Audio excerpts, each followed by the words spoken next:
In this video, we're breaking down the editing for the fashion film that I've shot and I've made a behind the scenes on. So if you haven't checked that out yet, make sure you do that. But in this video, we're only going to be focusing on the editing and effects that I've used to create these scenes. It's 99% done in Premiere Pro and just a tiny bit of After Effects. So I'm going to show you all of the effects and different layers that I have going on, overlays, blending modes, all of that good stuff. So let's jump right in. Okay, so let's get right into things. I'm gonna start with this scene over here.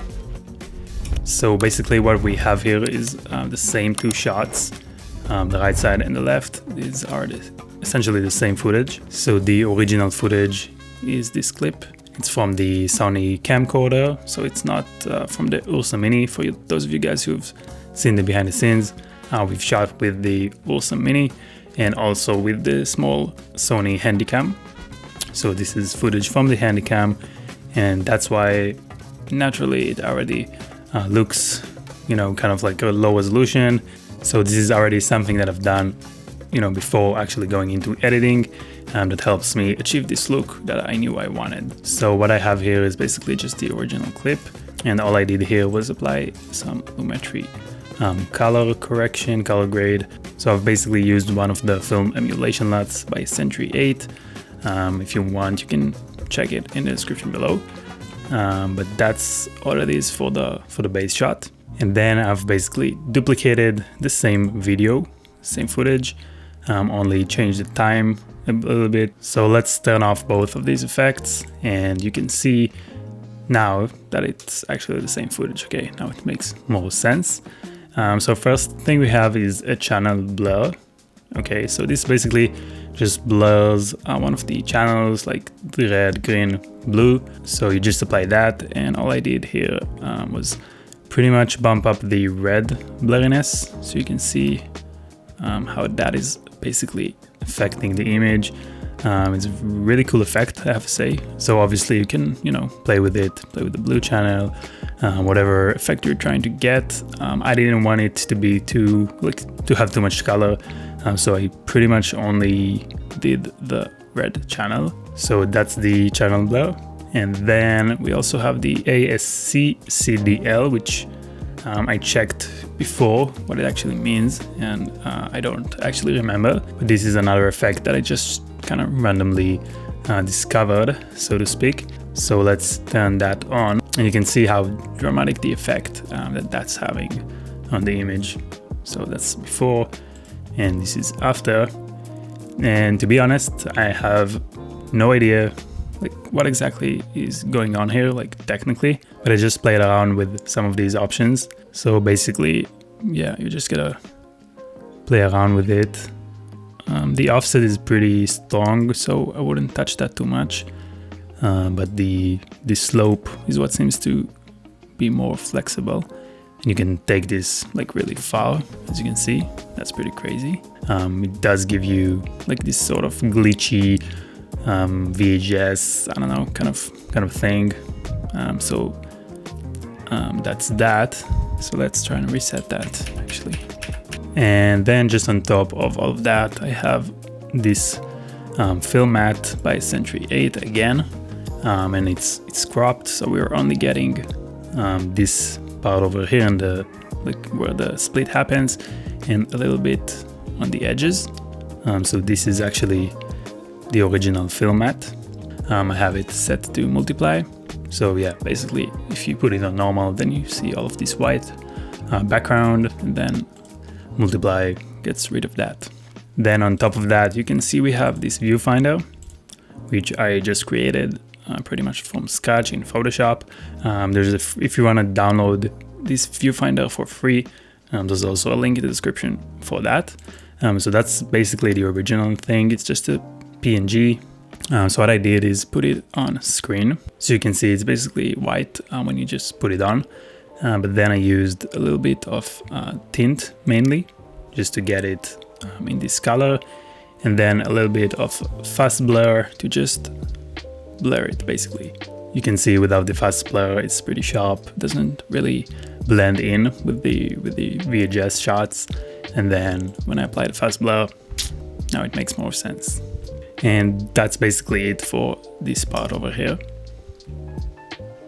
And if you're wondering about this little transition over there, that's basically just footage, as you can see, basically. And that's another thing I knew I wanted, like even before going into editing. So I made sure to shoot a couple of these kind of things. So on this scene, it's one that I really like, and I think it has like a really cool flow to it.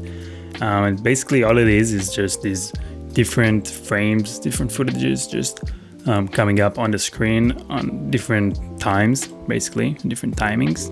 And then of course I adjusted the scale position and cropped some of them.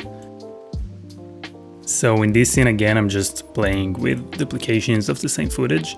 So this footage right here is essentially the same shot as this footage in the background, and all I did was flip that and then also applied an effect to it, and let's look at that. So here again, it's the ASC CDL that we looked at before, and the lumetri color, which we also covered before. So it's basically pretty much the same thing. Let's turn this off.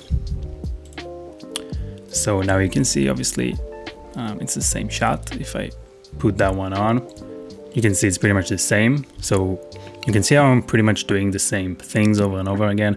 I'm duplicating footage, I'm changing the position, the scale, and then I'm applying some overlays and lumetri color, and also the ASC CDL or the channel blur that we covered before. So basically I'm doing the same kind of thing throughout this whole video. That helps me get a consistent look, but also I can kind of get a lot of different effects just using the same base techniques. So let's turn on the lumetri color, just making it a little bit darker to give more focus to the footage that's in front. And then the ASC CDL, completely changing everything and just creating this contrast between red and blue. And just on top of everything, we have this overlay, which is just a film texture that's also from Century 8. So that just helps add a little bit more texture and feel and grittiness to the final image. So let's just try and zoom in a little bit and go into full resolution. So this is with the texture on and that's off. So you can see it's just adding a little bit of that texture, which is really, really nice. Okay, so this is probably the shot that took me the most amount of time to do, and it's probably the most complicated and effect-rich scene that I have going on in this film. So let's try and break it down from the beginning base layer to the final look that we have here. So essentially, this is the base layer for this, and this is basically just rotoscoping from After Effects. So originally there was a background there, and I just rotoscoped the model out of the background, which rotoscoping, if you don't know, it's basically just masking, but just done in an easier way in After Effects. So I'm not gonna go into how to do that, that's kind of boring. But basically this is the base layer over here, and you can see it has all of these blurs happening. So that's essentially just the directional blur. And you can see over here, I've used some keyframes to just animate some of the parameters. So it kind of goes from no blur, you can see everything is on 0 here. Then a few frames forward, we have the blur length now on 25, and then it goes back to 0 again. So that's the animation of the blur that's happening. And then on top of that, you can see that even when we're on 0 here with the directional blur, it's still blurry, and that's because I have an adjustment layer on top of all of the layers, and it has some directional blur as well. So basically there's blur happening in the base footage, just on the actual footage here, and then there's also another layer of blur happening on top of all of the other clips. So that's affecting not only the base layer, but also all of the layers above it that we're going to look at right now. So for the background here, we have the same footage, but I just made it way bigger and I flipped it so it's the other way. And then we have again the ASC CDL, So you can see it's the same footage. Then that just made it like trippy. And then also some directional blur just to, you know, make it even more crazy. Then we have another pretty much the same thing, the same layer, just on the other side, and this time it's red. So it's again with the ASC CDL, just playing around and making it red instead of purple. Then this next layer is basically just a duplicate of what we have here on the right side, so the purple. Just duplicated that and, you know, just basically played around again with the same effects, making it even crazier, even trippier. And then on top of that, I have another duplicate of the rotoscoped model. So we have the crazy background going on there. And then just on top of that, a more, I guess a more clear version of our original footage with the model. That also has some directional blur on it and some other effects, but this is essentially what it is. So you can see it creates this very cool effect where everything is moving around. We have like a bunch of layers in the background and they're all moving together with the original footage and with all of the blurs. It looks really cool and it was really fun to make this because I had no idea what I was doing. And basically, like, I had a pretty vague idea of what I wanted to create, and then it was just, you know, playing around, trying to make something that works. And then again, like before, we have the Century 8 film mat to create this split screen effect, and that is pretty much it, I guess. And just for the beginning, we have some of the frames again that you can download for free with the link in the description. Again, it's just a tint, making it red instead of white, and then also some directional blur, and I'm just changing around the placement and the size of the viewfinder here, so you can see it's just kind of moving around. And we have next to it this shot, which is a pretty similar process. It's again a rotoscope of the model. Let's see if we can, and there we go. This is the rotoscoped footage. So this time on the background, it's just some lumetri color. As you can see, there's no ASC CDL this time. So just using the lumetri color to make it funky and purple. Then again, we also have some of these textures just between the layers, different blending modes. And then 2 layers of our model over here with different effects with the lumetri color mainly. And let's see if there's anything else over here. If you're wondering about the viewfinder, it's basically the same viewfinder, but only I brought it into After Effects and I applied the Holometrics plugin by Red Giant, so that creates all of these glitches. With this scene, it's basically just the cuts, and like the color grading makes up a lot of the look over here. And then also these film burns by Century 8, and then also just a little bit of motion blur, as you can see on here, and just a bit of animation on the brightness and contrast as we transition between these cut points. This sequence is basically just shots overlaid on top of each other, and they're basically just on the overlay blending mode or the screen blending mode with different opacities. So that creates this kind of nice effect. This is just more of the same. This is actually a VHS preset that I just got off of Motion Array. So I've been using Motion Array a lot lately, just for these kind of things, like very specific things that I don't really have the time, or I just don't know how to do.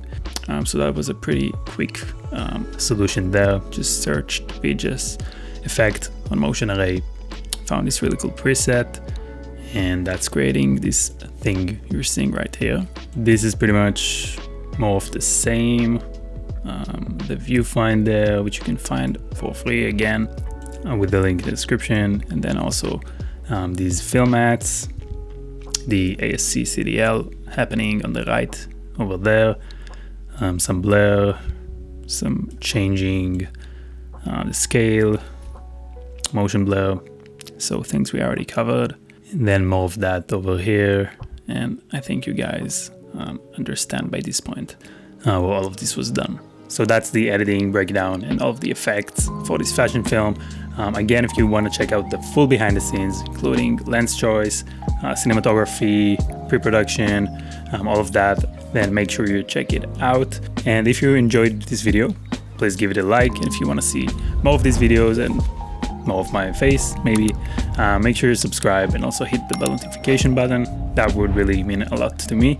And also, if you want to connect, want to shoot me a message and talk a little bit, maybe just see what I'm up for daily, what I'm doing behind the scenes, all of that stuff, then check out my Instagram. It's at yuval896. And again, there's links down in the description for all of the assets and overlays that I've used in this edit to create this fashion film, as well as the free viewfinder that I've used. So check that out in the description.